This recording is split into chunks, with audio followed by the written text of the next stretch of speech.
Today was my first day of fieldwork for 2025. Fieldwork can just mean anything depending on what field you're in, but it just means going out of the office and collecting data. So it can mean interviews if you're in a social science, it can mean fishing, it can mean putting out stuff that you're going to take back in. That's what I do. It can mean driving around and doing surveys. It can mean all sorts of things.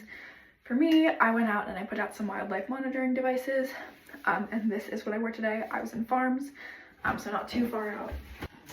This sun hoodie is from Cotopaxi. This is a hat. It says Respect the Yampa. It's a river in Colorado / Utah. These are Gooder sunglasses. These are Girlfriend Collective, I think.